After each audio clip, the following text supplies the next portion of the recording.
મિત્રો આજે આપણે વાત કરીશું લેક્ચર 12માં મહત્વનો મુદ્દો છે ગાઉસનો નિયમ અથવા એને આપણે ગૌસનો નિયમ તરીકે ઓળખી શકીએ.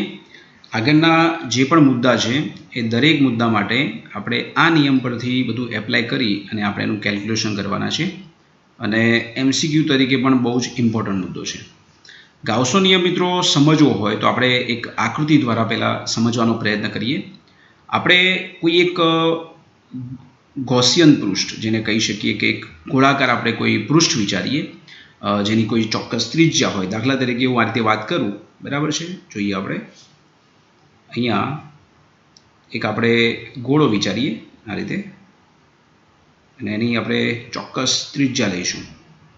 સમજી લો કે આ એક ગોળો છે, બરાબર છે. એની અંદર આપણે એની કોઈ ચોક્કસ ત્રિજ્યા વિચારી આ સેન્ટર છે. આ સેન્ટરથી દાખલા તરીકે તમે વિચારી લો કે એની ત્રિજ્યા સ્મોલ r છે અને આ એનું ઉગમ બિંદુ છે. ઓકે, હવે આપણે આ સમગ્ર પૃષ્ઠ માટે નહીં પણ એની અંદર આપણે એક સૂક્ષ્મ ટુકડો વિચારીએ.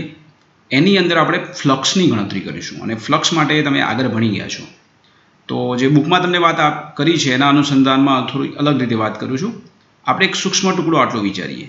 હું જે સમજાવવા માગું છું સમજજો. અહીંયા એક સૂક્ષ્મ ટુકડો આટલો વિચારીએ, બરાબર, જેનું આપણે ક્ષેત્રફળ, આમ તો ક્ષેત્રફળ માટે એ સિમ્બોલ આવે પણ અહીંયા બુકમાં તમને એસ સિમ્બોલ આપેલો છે. આ સમગ્ર જે ગોળો છે એનું ક્ષેત્રફળ આપણે એસ બોલીશું અને આ સૂક્ષ્મ ટુકડો જે છે એ સૂક્ષ્મ ટુકડાનું આપણે ક્ષેત્રફળ ડેલ્ટા એસ લઈશું, રાઈટ. અને એના માટે આપણે ફ્લક્સની વાત કરીએ ફર્સ્ટ ઓફ ઓલ. તો ફ્લક્સ માટે આપણે આગળ ચર્ચા કરી ગયા છીએ. ફ્લક્સ કોને કહેવાય? તો આપણે આવું ભણી ગયા છીએ કે ફ્લક્સ એટલે શું? તો ફ્લક્સ એટલે ઈ ડોટ એસ. એસ મીન્સ ક્ષેત્રફળ. તમે આવું પણ કહી શકો અથવા તો તમે ફ્લક્સ બરાબર ઈ ડોટ એ પણ કહી શકો. બંને વસ્તુ વેલિડ છે, તમને જે યોગ્ય લાગે તમે લખી શકો છો, રાઈટ. તો આ અનુસંધાનમાં પહેલાં હું તમને આનું વર્ણન કરીશ. જે આપણે આકૃતિ દોરી એ આકૃતિનું આપણે પહેલાં વર્ણન કરવાનો પ્રયત્ન કરીએ. તો આવું થશે મિત્રો. જુઓ, અહીંયા આપણે એવું બોલીએ કે જે તમને એક પૃષ્ઠ આપેલું છે, એટલે આકૃતિમાં જે તમને ગોળાકાર એક પૃષ્ઠ વિચારેલું છે, આકૃતિમાં દર્શાવ્યા મુજબ આપણે એક સૂક્ષ્મ ટુકડાની વાત કરીશું. પહેલાં આકૃતિમાં દર્શાવ્યા મુજબ સ્મોલ r ત્રિજ્યાના જે તમને ગોળો આપેલો છે અથવા બોલીશું કે r ત્રિજ્યાના પૃષ્ઠ માટે અથવા એ પૃષ્ઠ પર આવેલું આપણે બોલીએ સ્મોલ r ત્રિજ્યાના પૃષ્ઠમાં સૂક્ષ્મ આપણે એક આડછેદ વિચારવાનો છે. સૂક્ષ્મ આડછેદ જેને અહીં લખેલું છે આપણે ડેલ્ટા એસ. ડેલ્ટા એ લખો તો પણ ચાલે. સૂક્ષ્મ આડછેદ ડેલ્ટા એસ વિચારતો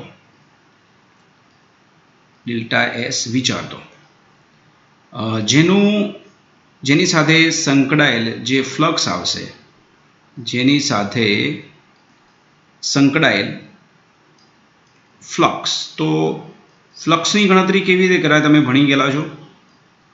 જેની સાથે સંકળાયેલ જે ફ્લક્સ નાનું છે એટલે આપણે એને સૂક્ષ્મ ફ્લક્સ તરીકે બોલીએ. નાનું છે એટલે એને ડેલ્ટા ફાઈ બોલીશું. તો શું લખશો એને? તો જે સૂક્ષ્મ ફ્લક્સ આપણને મળશે એને હું લખું છું નાનું છે એટલે ડેલ્ટા ફાઈ. તો ડેલ્ટા ફાઈ બરાબર થશે. અહીંયા કોઈ ચોક્કસ વીજભાર આપેલો હોવો જોઈએ. તો આપણે વિચારીએ કે જે સેન્ટર આપેલું છે ને આપણને, તો સેન્ટર પર કોઈ વીજભાર Q તમને આપેલો છે, બરાબર છે. r ત્રિજ્યાના પૃષ્ઠમાં સૂક્ષ્મ આડછેદ ડેલ્ટા એસ જેની સાથે સંકળાયેલ સૂક્ષ્મ ફ્લક્સ. કોના કારણે? તો આપણે બોલીશું કે કેન્દ્ર પર કોણ છે? તો Q વીજભારના લીધે. સેન્ટર પર તમને Q વીજભાર આપેલો છે એટલે વીજભાર હોય તો મળશે ને, એટલે Q વીજભારને લીધે. તો એના કારણે મિત્રો શું થશે કે આપણને કોઈ ચોક્કસ ક્ષેત્ર પ્રાપ્ત થશે. તો અહીંયા તમને જે ક્ષેત્ર પ્રાપ્ત થશે એટલે આની દિશામાં બોલું કે આની દિશામાં જે વીજ ક્ષેત્ર પ્રાપ્ત થશે એ તમને E પ્રાપ્ત થશે. એ ક્ષેત્રફળની દિશામાં જ આવશે એક્ઝેક્ટલી. ઓકે, તો ડેલ્ટા એસ અને E બંને એક જ દિશામાં આવશે. તો ડેલ્ટા ફાઈનું જે સૂત્ર છે મિત્રો આપણે આવું લખીએ છીએ કે ઈ ડોટ સૂક્ષ્મ છે એટલે એસ નહીં લખું, અહીંયા લખીશ ડેલ્ટા એસ. કયા સમીકરણથી કામ કર્યું તો આપણે આગળ ભણી ગયા છીએ કે આપણે ફ્લક્સ બરાબર શું લખતા હતા? ફ્લક્સ બરાબર આપણે એપ્લાય કરતા હતા ઈ ડોટ એસ અથવા ઈ ડોટ એ. આનો અહીંયા આપણે ઉપયોગ કર્યો છે. તો એના અનુસંધાનમાં તમે આ રીતે તમે લખી શકો છો. ઓકે, હવે અહીંયા શું થશે કે ઈ કેટલા, તો તમને જે વાત કરી છે આ જે ખંડ તમે વિચાર્યો છે એ કેટલા અંતરે વિચાર્યો છે? આર અંતરે વિચાર્યો છે.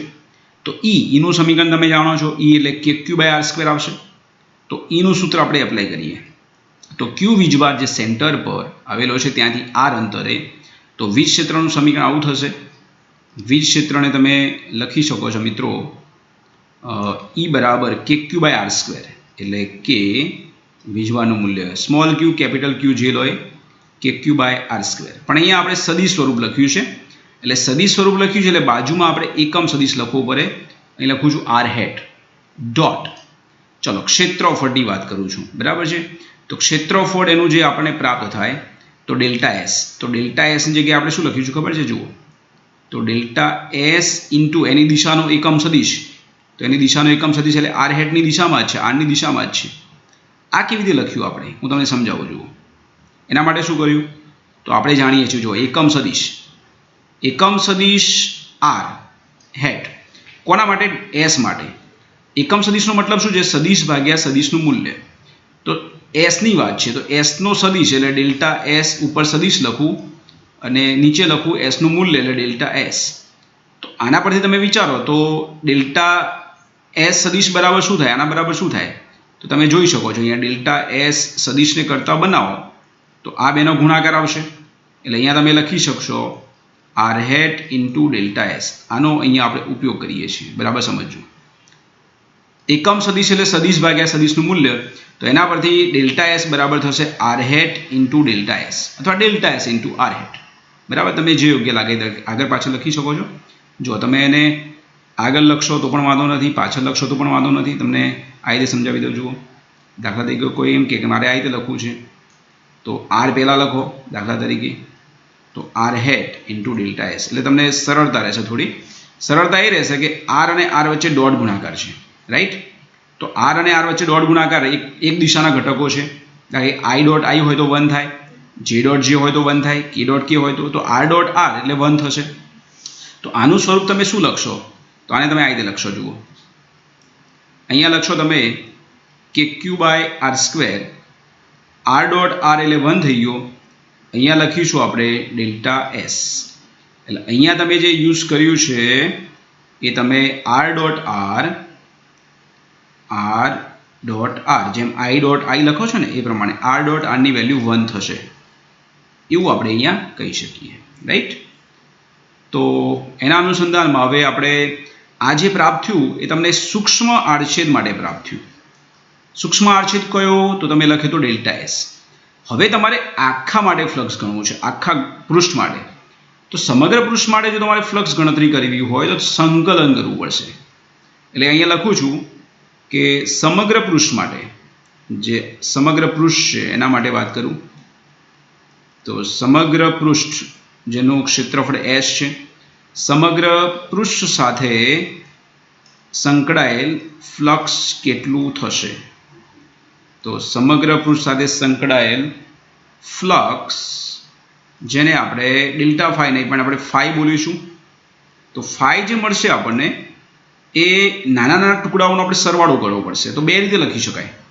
તમે એને સંકલનના ફોર્મમાં પણ લખી શકો છો, આ રીતે પણ લખી શકો છો. જુઓ, તમે આ રીતે પણ લખી શકો છો. આ રીતે તમે બંધ ગાળો બનાવી દો તો અહીંયા બે અર્થ થાય એના, સમજો.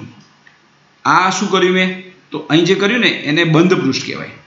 તો તમે બે રીતે લખી શકો. તમે આમ કરો તો અહીંયા તમારે લખવું પડે કે બંધ પૃષ્ઠ, અને બંધ પૃષ્ઠ ના લખવું હોય તમારે તો એની જગ્યાએ તમે આવો સિમ્બોલ વાપરો તો બી ચાલે. સંકલન ખરું પણ એમાં સમગ્ર પૃષ્ઠનું એટલે બંધ પૃષ્ઠનું આપણે શબ્દ વાપરવાનો ખાસ. એટલા માટે સંકલનમાં આપણે આવો શબ્દ વાપરીએ છીએ, બરાબર છે. તો આ વસ્તુ શું મળશે જોઈએ આપણે. તો એનો જે અર્થ થશે ડેલ્ટા ફાઈ આપણે કર્યું એટલે એને આપણે આ રીતે લખી શકીએ સંકલન છે, બરાબર છે, એને આ રીતે એપ્લાય કરું છું. તો સમગ્ર પૃષ્ઠ માટે બંધ પૃષ્ઠ, રાઈટ, ડેલ્ટા ફાઈનો મતલબ આ રહ્યો તમારે ઉપર આપણે મેળવ્યું છે વેલ્યુ. તો કે Q by R square into આપણે લખીશું ડેલ્ટા એસ. હવે જે વસ્તુ કોમન છે, જે બદલાતું નથી, આપણે બાજુમાં મૂકી દઈએ, આગળ મૂકી દઈએ. તો આ વસ્તુ કેવી રીતે લખાશે? તો જુઓ, કે ના બદલાય, ક્યુ પણ અચળ છે અને મિત્રો આર પણ અચળ છે, એટલે કે ક્યુ બાય આર સ્ક્વેર આ રીતે લખું છું, બરાબર. કેને આપણે સ્વરૂપ આપી શકીએ છીએ, બરાબર છે, એ આપો તો વધારે બેટર રહેશે, એ બાજુમાં પછી લખીએ આપણે. ચલો, કોનું સંકલન કરવાનું છે? બંધ પૃષ્ઠ માટે ડેલ્ટા એસ. હવે બંધ પૃષ્ઠ માટે ડેલ્ટા એસ એટલે શું થયું? બંધ પૃષ્ઠનું ડેલ્ટા એસ એટલે સમગ્ર જે ગોળો છે એ આખા ગોળાનું ક્ષેત્રફળ. ડેલ્ટા એસનો મતલબ એમ થયો, આપણે ઉપર જઈએ આ રીતે, આ જે ગોળો તમને આપેલો છે, બરાબર છે, એ સમગ્ર ગોળાનું આપણે ક્ષેત્રફળ. તો સમગ્ર ગોળાનું ક્ષેત્રફળ એટલે શું બોલાય? તો આપણે જાણીએ છીએ 4πr². પણ અહીંયા આપણે એક કામ કરીએ, કેની જગ્યાએ હું આ રીતે લખું છું તો તમને વધારે અનુકૂળ આવશે.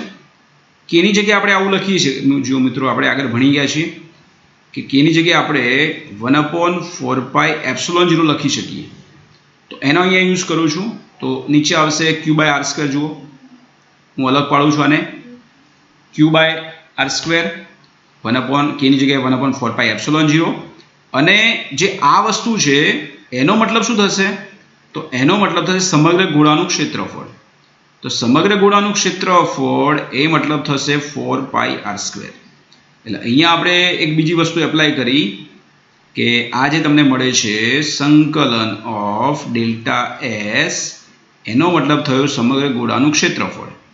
અને એને તમે લખી શકો છો સમગ્ર ગોળાનું ક્ષેત્રફળ એટલે 4πr², રાઈટ. તો એના પરથી આપણે સાદુરૂપ આપવાનો પ્રયત્ન કરીએ. હવે શું નીકળી જશે જોઈએ. તો અહીંયા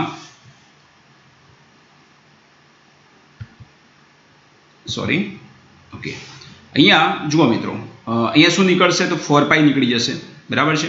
આ 4π ઉપર 4π નીકળી જશે, r² પણ નીકળી જશે. તો માત્ર શું બાકી રહ્યું?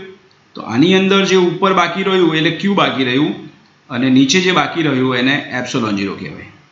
આ તમને જે મળ્યું સમગ્ર ગોળા સાથે સંકળાયેલું ફ્લક્સ, જે વેલ્યુ તમને મળે છે ક્યુ બાય ε0. આ સમીકરણ જે મળ્યું એને નંબર 1 આપું છું. આના પરથી આપણે નિયમ લખી શકીએ. તો નિયમ શું લખાશે? તો કોઈ પણ પૃષ્ઠ, એટલે પણ પૃષ્ઠ કેવું? બંધ પૃષ્ઠ. તો કોઈ પણ બંધ પૃષ્ઠ સાથે સંકળાયેલું જે ફ્લક્સ મળે છે આપણને એ કેટલું? તો ક્યુ બાય ε0.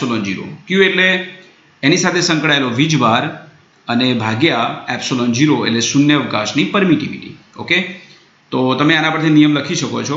એટલે કે નિયમ આ રીતે લખું છું, ગાઉસનો નિયમ. ધ્યાન આપજો બરાબર. આ શબ્દ ખાસ વાપરીશું. કોઈ પણ બંધ પૃષ્ઠ સાથે સંકળાયેલ જે વિદ્યુત ફ્લક્સ છે, કોઈ પણ બંધ પૃષ્ઠ સાથે સંકળાયેલ જે વિદ્યુત ફ્લક્સ એ કોના બરાબર હોય એ વસ્તુ સમજાવે છે. વિદ્યુત ફ્લક્સ તે પૃષ્ઠ સાથે, જે પૃષ્ઠ તમને આપેલું છે તે પૃષ્ઠ સાથે સંકળાયેલ, ઉપર આપણે શું આવ્યું? તો ઉપર આપણે મળ્યું વીજભાર. તે પૃષ્ઠ સાથે સંકળાયેલ વીજભાર અને જે શૂન્યાવકાશની પરમિટિવિટી છે, બરાબર છે, એના ગુણોત્તર બરાબર હોય છે એવું કહી શકાય. કોઈ પણ બંધ પૃષ્ઠ સાથે સંકળાયેલ વિદ્યુત ફ્લક્સ તે પૃષ્ઠ સાથે સંકળાયેલ જે વીજભાર છે ક્યુ અને ε0 ના, એટલે એને શબ્દોમાં લખો તો શૂન્યાવકાશની પરમિટિવિટી, અને ε0 ના ગુણોત્તર બરાબર હોય છે, બરાબર છે. એને શબ્દોમાં લખો તો પણ ચાલશે, ગુણોત્તર બરાબર હોય છે. એટલે કોઈ પણ પૃષ્ઠ સાથે સંકળાયેલું, પણ બંધ પૃષ્ઠ સાથે સંકળાયેલું વિદ્યુત ફ્લક્સ તે પૃષ્ઠ સાથે સંકળાયેલ વીજભાર અને એપ્સિલોન ઝીરોના ગુણોત્તર બરાબર હોય છે. એને હજુ વ્યવસ્થિત આપણે લખવું હોય ને ટોટલ એનું આખું સમીકરણ શું થાય, એટલે હું લખું છું એટલે કે ફ્લક્સનું ટોટલ ઇક્વેશન શું થયું, એટલે કે ફ્લક્સ બરાબર બંધ પૃષ્ઠ સાથે સંકળાયેલું ફ્લક્સ. તો બે રીતે લખાય. એક તો તમે લખી શકો છો ઈ ડોટ ડેલ્ટા એસની જગ્યાએ આપણે ડીએસ લખો તો લખી શકીએ છીએ નાનું હોય તો, અને એનો મતલબ ટોટલ વીજભાર લેવાનો છે એટલે સિગ્મા ક્યુ. આ જે ક્યુ છે અને સિગ્મા ક્યુ લખશો તો વધારે સારું લાગશે. Sigma Q upon epsilon zero મતલબ થશે. સિગ્મા ક્યુ એટલે વીજભારોનો સરવાળો દર્શાવે છે. આ ટોટલ મિનિંગ થશે આનો આવો. ટોટલ આખું જે આપણે ફ્લક્સ સમજ્યા એને આપણે આ રીતે લખીશું તો વધારે અનુકૂળ કહેવાશે. અને એમાં ઘણી બધી વસ્તુ સમજવા જેવી છે. એ વસ્તુ કઈ છે હું પછી વાત કરું. અહીંયા આપણો નિયમ પૂરો થાય છે. 2 અથવા 3 માર્ક્સમાં તમે આને લખી શકો છો. પણ આમાં આ જે સમીકરણ છે નંબર 2 આપું છું, આ નંબર 2ને આપણે બરાબર સમજવાનું છે. આને એપ્લાય જ્યારે કરો છો તો એપ્લિકેશનમાં ખૂબ જ ધ્યાન આપવાનું છે. કઈ કઈ વસ્તુ ધ્યાનમાં રાખવાની છે એ પણ તમને અહીંયા ચર્ચા કરી લઉં છું. એટલે નીચે જો વાત કરીશ તમને એ આપણે ગાઉસનો નિયમ વાપરતી વખતે યાદ રાખવાના મુદ્દા. એટલે અહીંયા આપણે હું લઉં છું યાદ રાખો. આ આપણે એક નોંધ સ્વરૂપે યાદ રાખીશું. આને આપણે તૈયાર કરવાનું નથી પણ સમજવું જરૂરી છે. તો યાદ શું રાખશો? તો પહેલી વાત એ અહીંયા જે આપણે લઈએ છીએ મિત્રો, હું તમને એક વાત કરું સિમ્પલ, કે તમે દાખલા તરીકે કોઈ બંધ પૃષ્ઠ વિચાર્યું, બરાબર છે. પહેલી વાત એ કરી લો ચલો કે ઈ ઇન્ટુ ડેલ્ટા એસ, અને આ જે છે ડાબી બાજુ અને sigma Q upon epsilon zero A જમણી બાજુ. તો સિગ્મા ક્યુ કયા લેવાના? તો હું તમને આકૃતિને સમજાવું છું. એક આપણે ઉદાહરણ દ્વારા સમજીએ. દાખલા તરીકે તમને કોઈ પૃષ્ઠ આપેલું છે, આ રીતે સમજીએ આપણે કે તમને આવું કોઈ પૃષ્ઠ આપી દીધું. અહીંયા લઉં છું. આપણે એના પૃષ્ઠનો કોઈ આકાર જરૂર નથી, ગમે તે આકાર લઈ શકો, એવું નહીં કે ગોળાકાર, કોઈ પણ આકાર લઈ શકાય. એ પણ ખાસ નોંધ કરી લેજો. એટલે આકાર સાથે કોઈ લેવા દેવા નથી. અહીંયા તમને વીજભાર આપેલા છે, ચલો Q1 Q2 અને અહીંયા આપ્યો છે Q3. ઓકે, તો આપણે એક વસ્તુ યાદ રાખીશું, સિગ્મા ક્યુમાં માત્ર કયા કયા વીજભાર લેવાના? તો સિગ્મા ક્યુની અંદર માત્ર ને માત્ર આપણે જે પૃષ્ઠની અંદર સંકળાયેલા છે તો કયા કયા છે? તો Q1 અને Q2 આ બે જ લેવાના. જે પૃષ્ઠની બહાર આવેલો છે એ વીજભાર આપણે ગણવાનો નથી. આ પહેલું ક્લિયર કરીશું. એટલે પહેલી વાત એ કે વીજભાર માત્ર પૃષ્ઠની અંદરના જ લેવાના, બરાબર છે ને? એટલે અહીં લખું છું વીજભાર પૃષ્ઠ સાથે સંકળાયેલ લેવા. એની બહાર જે આવેલા છે એ આપણે લેવાના નથી. બીજી એક વાત, એની સાથે એક બીજી વાત કરી લઉં. જે તમને ડાબી બાજુ પદ આપેલું છે એ ડાબી બાજુ પદ આપણે સમજીએ. તો ડાબી બાજુમાં તમને લખેલું છે કે ઈ આ રીતે આપેલું છે ડાબી બાજુનું પદ કે ઈ ડોટ ડીએસ. તો ડીએસ કયું લેવાનું? ક્ષેત્રફળ કેટલું લેવાનું? તો એમાં તમને વાત એવી કરી હોય, સમજો કે તમને કોઈ પૃષ્ઠ આવું આપેલું છે, સમજો કે આવું કોઈ પૃષ્ઠ તમને આપેલું છે, રાઈટ? અહીંયા કોઈ વીજભાર તમને ક્યુ આપેલો છે. હવે મિત્રો એવું બને કે આ પૃષ્ઠ સાથે સંકળાયેલું જે ફ્લક્સ છે, એટલે ફ્લક્સ અહીંયા સુધી વિસ્તરેલું છે. સમજી લેજો, ડોટ ડોટ કરું છું. સમજો કે આપણને પૃષ્ઠ તો નાનું છે, આનું જે ત્રિજ્યા છે સ્મોલ આર છે, પણ એની અસર અહીંયા સુધી છે. કેટલા અંતર સુધી? તો એની અસર કેપિટલ આર સુધી છે. તો એવી ઘટનામાં શું કરવાનું કે ડેલ્ટા એસ જે છે એ ડેલ્ટા એસ કેટલા લેવાના? તો ડેલ્ટા એસ અથવા તમે ડીએસ જે બોલો, એટલે સંકલન કરો ડીએસ એટલે તમે એને એસ બોલશો. તો ક્ષેત્રફળ કયું લેશો? તો જે કેપિટલ આર છે કાલ્પનિક વસ્તુ છે અને સ્મોલ આર એ વાસ્તવિક છે. તો જ્યાં એની અસર પ્રવર્તમાન હોય એ આખું લેવાનું. એટલે આની અંદર તમારે ક્ષેત્રફળ 4π સ્મોલ આર સ્ક્વેર નહીં પણ 4π કેપિટલ આર સ્ક્વેર થશે. એટલે એનો કહેવાનો મતલબ એમ કે આ ભાગ જે છે એ કાલ્પનિક ઘટક પણ હોઈ શકે. સમજ જોઈએ, આ જે વસ્તુ છે એ તમને જે મળશે એ કાલ્પનિક અથવા વાસ્તવિક બંને મળી શકે, બરાબર છે? એટલે આ વસ્તુને આપણે ખાસ નોંધ કરીશું કે આ વસ્તુ વાસ્તવિક કાલ્પનિક બંનેમાં આપણને મળી શકે. બીજી વાત એ કરી લો અહીંયા કે આકાર સાથે કોઈ લેવા દેવા નથી. એટલે તમે જે પૃષ્ઠ લો છો, ગાઉસનો નિયમ જે એપ્લાય કરો છો, બરાબર છે, એના માટે આકાર સાથે કોઈ લેવા દેવા નથી. એટલે જે પૃષ્ઠ તમને જે આપેલું છે, એટલે પૃષ્ઠનો આકાર ગમે તે હોઈ શકે. પૃષ્ઠનો આકાર ગમે તે હોઈ શકે. કન્ડિશન એ છે કે અહીંયા બંધ પૃષ્ઠ થવું જોઈએ, તો જ એ વસ્તુ સાચી આવશે. બરાબર છે. એટલે બંધ પૃષ્ઠ નિર્માણ પામવું જોઈએ ખાલી. ઓકે, તો આટલું આપણે આ નિયમમાં આપણે યાદ રાખીશું. બરાબર છે મિત્રો. ઉદાહરણ 1.11 એમાં તમે જોઈ શકો છો કે તમને આકૃતિ તમને જે આપેલી છે એ આકૃતિમાં એક સમઘન બતાવેલો છે. બરાબર છે. તો એ સમઘનની અંદર અહીંયા સમજવાનો પ્રયત્ન કરીએ આપણે. બરાબર, આ સમઘનની અંદર ટોટલ કેટલી બાજુઓ છે? તો ટોટલ અહીંયા 6 બાજુઓ છે. એમાં 6 બાજુની વાત કરું તો આ રીતે લખું, જુઓ કે અહીંયા લઈએ આપણે. જુઓ, દાખલા તરીકે આ લખું છું નંબર 1, આ ઉપરની બાજુ. બરાબર છે. આ આખી આ જે થશે એક બાજુ. આ નીચેની લઈ લો તો નંબર 2 બાજુ. બરાબર છે. પછી એક વાત કરું, આ લખ્યું છે એ નંબર 3 બોલું અને આ બોલું 4. બીજી બે કઈ બાકી રહી?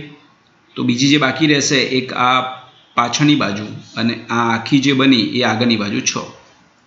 હવે એની સાથે સંકળાયેલું આપણે ફ્લક્સ ગણવાનું છે.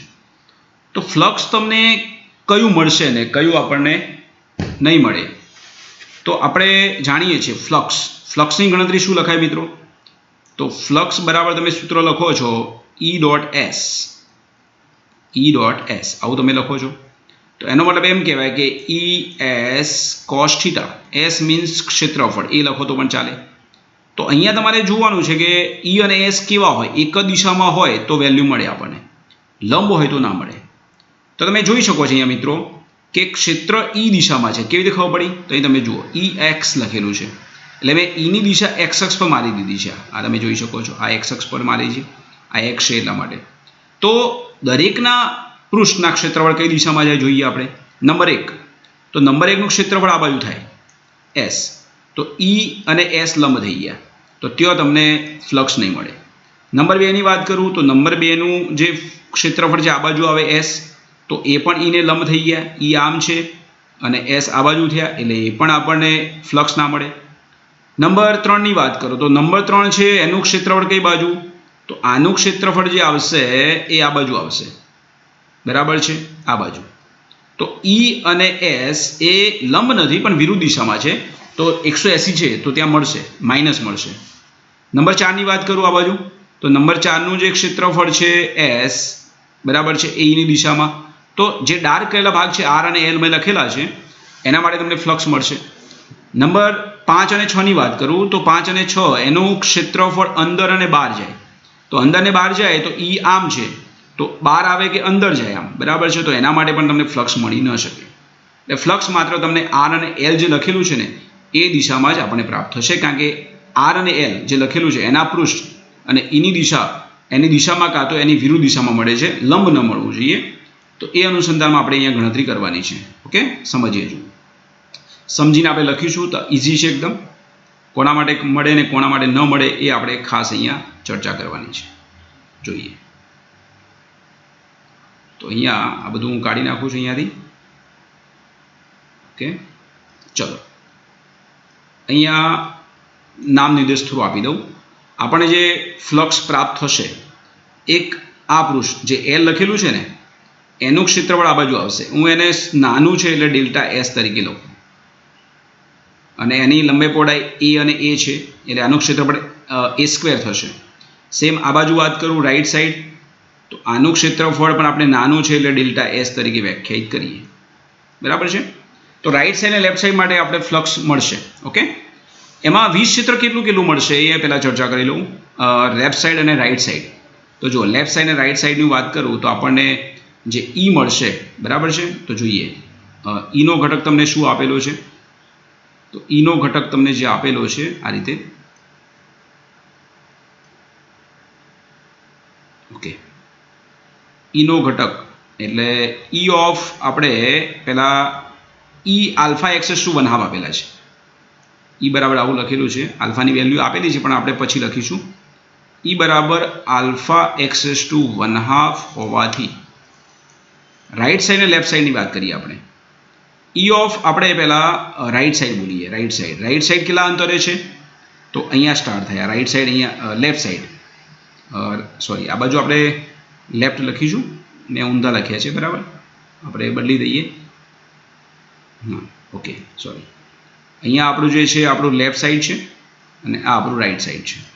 તો રાઈટ સાઈડ કેટલા અંતરે છે? ઉગમ બિંદુથી આ એ અને એ એટલે 2a અંતરે કહેવાય. તો આપણે શું કરવાનું ત્યાં? એક્સની જગ્યાએ શું કરવાનું? એક્સની જગ્યાએ આપણે 2a મૂકી દેવાના.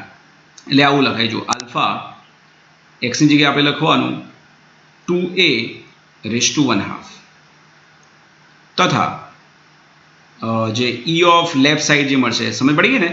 અંતર ખાલી એક્સ બદલાય. ઈ ઓફ લેફ્ટ સાઈડ તો ઈ ઓફ લેફ્ટ સાઈડ શું લખાશે? તો લેફ્ટ સાઈડ તો એ અંતરે જ છે. અરે એટલે એક્સની જગ્યાએ આપણે એ લખવાના. તો આલ્ફા એક્સની જગ્યાએ આપણે શું લખવાનું? a raise to 1/2. આ રાઈટ સાઈડ અને લેફ્ટ સાઈડ જે આપણે મેળવ્યું એટલે આપણે એક્સની જગ્યાએ ખાલી વેલ્યુ એપ્લાય કરી. રાઈટ. હવે બંને જગ્યાએ ફ્લક્સ કેટલું થશે એની હું વાત કરું છું. સમજો અહીંયા ફ્લક્સ ઓફ આપણે રાઈટ સાઈડ. તો રાઈટ સાઈડ ફ્લક્સનું જે સૂત્ર છે ફ્લક્સનું સૂત્ર આપણે શું જાણીએ છીએ એ આપણે યુઝ કરીએ પહેલાં. તો ફ્લક્સ બરાબર તમે શું લખશો? તો સોરી આપણે અલગ પેનથી દર્શાવવાનો પ્રયત્ન કરીએ.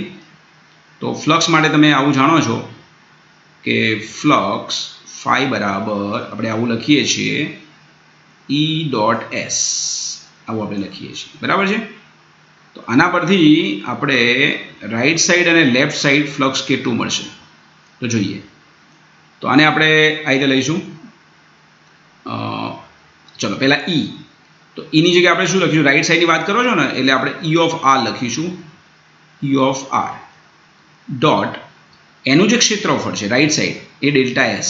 ક્ષેત્રફળ તો સેમ જ આવશે પણ એનો ઘટક કઈ બાજુ છે એ આપણે ખાસ ધ્યાન આપવું પડશે અહીંયા. તો અહીં તમે જુઓ ઈની દિશા એક્સ પર છે અને ડેલ્ટા એસ એ પણ એક દિશામાં. એટલે બંને વચ્ચે જે ખૂણો છે એ ખૂણો કેટલો છે? તો 0 છે. એટલે શું લખાશે આ જુઓ. તો અહીંયા આપણે લખીશું કે e of R delta S અને એની વચ્ચે જે ખૂણો બને એ થીટા. જ્યાં રાઈટ સાઈડની વાત કરો રાઈટ સાઈડમાં ઈ અને ડેલ્ટા એસ એક જ દિશામાં છે. એટલે જ્યાં થીટા બરાબર આપણે લઈશું થીટા બરાબર 0 ડિગ્રી. રાઈટ. તો એના પરથી અહીંયા શું થશે? તો આ વેલ્યુ આ રીતે લખાશે 0 છે એટલે આવું લખાશે ઈ આર ડેલ્ટા એસ અને કોસ 0 બરાબર છે એટલે લખી દો અહીંયા કે કોસ 0 ની વેલ્યુ શું થાય? 1 થાય. એટલે ઈ આર ડેલ્ટા એસ આવું આપણે મિત્રો લખી શકીએ બરાબર છે. E R delta S. એવી રીતે આપણે લેફ્ટ સાઈડની વાત કરવાની છે. તો લેફ્ટ સાઈડની વાત આપણે કઈ રીતે કરીશું? તો લેફ્ટ સાઈડ માટે જુઓ તો અહીંયા આ બાજુ વાત કરવાની છે. આપણે સમજાવી દો તમને પહેલાં. તો આ બાજુ વાત કરવાની છે. અહીંયા ડેલ્ટા એસ આ બાજુ છે અને ઈ આ બાજુ એટલે બંને વચ્ચે 180 ડિગ્રીનો ખૂણો આવશે. તો 180 ડિગ્રીનો ખૂણો આવે તો તમે કેવી રીતે વ્યાખ્યાયિત કરશો એને?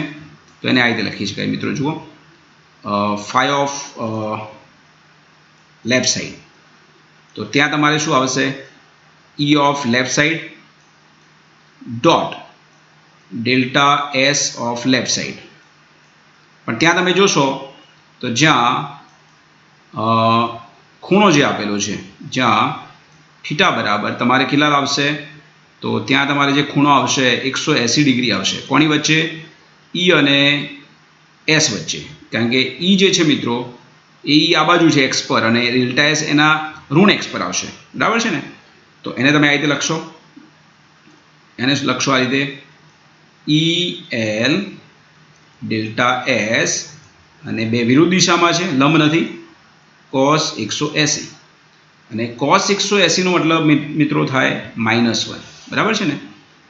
એટલે સોરી ઓકે કોસ 180 ની વેલ્યુ આપણે જાણીએ છીએ -1 થાય તો આ જવાબ થશે -EL ડેલ્ટા એસ. ઓકે, આ તમને મળ્યું ફાઈ ઓફ લેફ્ટ સાઈડ. હવે આપણે કુલ ફ્લક્સ લેવું છે. કુલ ફ્લક્સ કેટલું થશે? આ બે બાજુ આપણને કુલ ફ્લક્સ પ્રાપ્ત થયું, એટલે કુલ ફ્લક્સની વાત કરું તો કુલ ફ્લક્સ ફાઈ બરાબર આ બેનો આપણે સરવાળો કરીશું. એમાં હું રાઈટ સાઈડવાળું પહેલાં લખું છું phi of R plus phi of L, પણ બાદબાકી થઈ જશે કારણ કે લેફ્ટ સાઈડવાળું માઇનસ મળે છે આપણને. તો જોઈએ આપણે આ રીતે લખશો. બેમાં શું કોમન નીકળે છે તો જોઈએ આપણે. બંનેમાં ઈ એલ ડેલ્ટા એસ તો છે જ, પણ એની જે વેલ્યુ આપણને પ્રાપ્ત થશે એ આ રીતે મળશે. ઈ એલ ડેલ્ટા એસ છે, બરાબર છે. ડેલ્ટા એસ બંનેમાં કોમન મળવાનું છે આપણને, એટલે આવું લખું જુઓ. તો આવું લખીએ જુઓ. પહેલામાં આપણને જે મળ્યું ઈ ઓફ આર, અને અહીંયા એટલે થાય આવું કે ઈ આર ડેલ્ટા એસ પેલું માઇનસ છે, એટલે આવું લખાશે ઈ એલ ડેલ્ટા એસ. તો આપણે આ રીતે લખીએ, આને બાદબાકી થવાની છે. ઈ of right side minus E of left side into delta S જે છે બંનેમાં કોમન.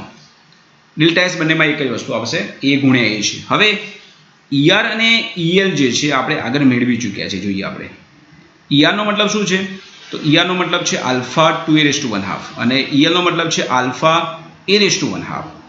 તો આપણે એનો ઉપયોગ કરીએ. જુઓ નીચે આપણે એનો ઉપયોગ કરીએ તો શું લખાશે, તો અહીંયા લખીએ આપણે. ઈ ઓફ આરનો મતલબ છે આલ્ફા 2a⁻1/2 માઇનસ આનો મતલબ છે આલ્ફા a⁻1/2. બરાબર છે. આ અંદરની વેલ્યુ આપણે મૂકી દીધી. અને ક્ષેત્રફળ, તો ક્ષેત્રફળ શું થશે, તો લંબાઈ અને પહોળાઈ પૃષ્ઠની કેટલી છે, તો ડેલ્ટા એસ એટલે એનું ક્ષેત્રફળ આપણે વાત કરીએ તો લંબાઈ પહોળાઈ સેમ છે, એ ગુણ્યા એ, એટલે આવશે ક્ષેત્રફળ એ સ્ક્વેર. તો અહીંયા બાજુમાં આપણે ડેલ્ટા એસ લખવા પડશે. તો ડેલ્ટા એસનો મતલબ અહીંયા લખીશું આપણે એ ગુણ્યા એ, એટલે પૃષ્ઠનું ક્ષેત્રફળ એ સ્ક્વેર. ઓકે, ચલો હવે અહીંયા આપણે એનું થોડું સાદુરૂપ આપી દઈએ. આલ્ફા બંનેમાં કોમન છે, જોઈએ. આલ્ફા પછી અહીંયા 2a⁻1/2 છે, પેલામાં અહીંયા આપેલું છે a⁻1/2, તો બંનેમાં a⁻1/2 કોમન નીકળશે, એટલે a⁻1/2 કોમન કાઢીએ. અને બાજુમાં અહીંયા એ સ્ક્વેર છે, તો ઘાતનો સરવાળો થશે, એટલે એ સ્ક્વેર પણ અહીંયા લઈ લઉં છું, એટલે a⁻1/2 પણ આપણે અંદર લઈ લીધા. તો શું બાકી રહ્યું અંદર, તો અંદર જુઓ 2.5 ઘાત બાકી રહી, 2.5 ઘાત, અને આમાં બધું આવી ગયું એટલે -1 બાકી રહે. બોલો સમજ પડી ગઈ. આલ્ફા a⁻1/2, પહેલામાં a⁻1/2 બરાબર છે, અને એની સ્ક્વેર બંનેમાં હતી એટલે એનો સરવાળો કરી દો, ઘાતનો સરવાળો. તો શું લખાશે આ, ક્લિયર ને એકદમ. ચલો 1/2 વત્તા એ સ્ક્વેર, બરાબર છે. સોરી, એ સ્ક્વેર નહીં, આપણે 2 લખીશું. અહીંયા આપણે ભૂલ કરી, એ સ્ક્વેર છે એટલે આપણે 2 લખવાના ખાલી. તો એની સ્ક્વેર છે એટલે અહીંયા લખી દીધું ઘાતનો સરવાળો. 2 2 4 ને 1 એટલે આપણે લખી શકીએ એની 5/2 લખાય. 2 વત્તા અડધું એટલે અઢી, એટલે 5/2 થઈ ગયું. અને અહીંયા આ આવશે 2નું વર્ગમૂળ આવશે, તો 2નું વર્ગમૂળ એટલે તમને ખબર છે, બરાબર છે. એની વેલ્યુ આપણે મૂકી દઈશું √2 - 1. હવે આપણે આલ્ફા અને એની વેલ્યુ તમને ખબર છે. આલ્ફાની વેલ્યુ શું હતી આપણે ચેક કરી લઈએ. આલ્ફાની વેલ્યુ આઈ થિંક 800 હતી, બરાબર છે. એટલે આલ્ફાની વેલ્યુ અહીંયા આપણને યાદ છે એટલે લખી લઈએ. સોરી મિત્રો અહીંયા આપણે થોડી લખવામાં થોડી પ્રોબ્લેમ આવી હતી, એટલે હું અહીંયા ગણતરી કરી દીધી છે અને પછી તમને સમજાવું છું, બરાબર છે. અહીંયા આપણે આલ્ફાની વેલ્યુ 800 મૂકી દીધી, બરાબર છે, અને એની વેલ્યુ અહીંયા 0.1 હતી, બરાબર છે. 0.1 જે વેલ્યુ છે એની 5/2 છે, અને √2 એટલે 1.4142 - 1, બરાબર છે. અહીંયા 0.1/5/2 કેવી રીતે કરશો, તો 0.1 લેવાના. તો 0.1 મિત્રો લઈ અને પહેલાં શું કરવાનું, એનું વર્ગમૂળ કરી દેવાનું, બરાબર છે. તો 0.1નું મિત્રો તમે વર્ગમૂળ લો, 0.1 બરાબર છે, એનું તમે વર્ગમૂળ લો તો એ તમને જે પ્રાપ્ત થાય છે એ થાય છે મિત્રો 0.3162. 0.1નું વર્ગમૂળ 0.3162, એની 5 ઘાત કરી દેવાની. સમજ પડી ગઈ. તો 0.3162 આપણે 5 વખત એનો ગુણીએ ને 0.3162.3162 5 વખત તો એનો મિનિંગ થાય છે 0.003161 ગુણ્યા 800 અને આ બેની બાદબાકી એટલે 0.4142 તો આપણો જવાબ 1.047 એટલે એને તમે 1.05 જેવું કહી શકો, જેનો એકમ વોલ્ટ ઇન્ટુ મીટર અથવા ન્યૂટન ઇન્ટુ મીટર સ્ક્વેર પર કુલમ, ગમે તે એક લખવાનો, બંને લખવાની જરૂર નથી. બીજી વાત મિત્રો હતી એમાં ગણતરી વીજભારની. મેં ગણતરી અહીંયા કરી નાખી છે, થોડી એરર આવતી હતી આપણે એટલા માટે. વીજભારની ગણતરી કેવી રીતે કરશો? તો ફ્લક્સનું સમીકરણ આપણે આગળ ભણીએ ગાઉસના નિયમમાં કે ફ્લક્સ એટલે Q બાય એપ્સિલોન 0. તો Qને તમે કરતા બનાવો તો ફાઈ અને એપ્સિલોન 0 જે છે એ બેનો ગુણાકાર થાય, તો ગુણાકારમાં આવી ગયા બંને. ફ્લક્સ આપણે ઉપર મેળવી ચૂક્યા છે 1.05 અને એપ્સિલોન 0ની વેલ્યુ તમને ખબર છે 8.85 10⁻12, તો એ બેનો ગુણાકાર એટલે 9.29 10⁻12, તો એને 9.3 10⁻12 કુલમ તમે કહી શકો. અહીંયા મિત્રો આપણો અહીંયા પ્રશ્ન પૂરો થાય છે, પણ જે આ કેલ્ક્યુલેશન છે અહીંયા ઉપરનું એમાં થોડીક ધ્યાન આપજો, એમાં મિસ્ટેક ન થાય. બરાબર છે.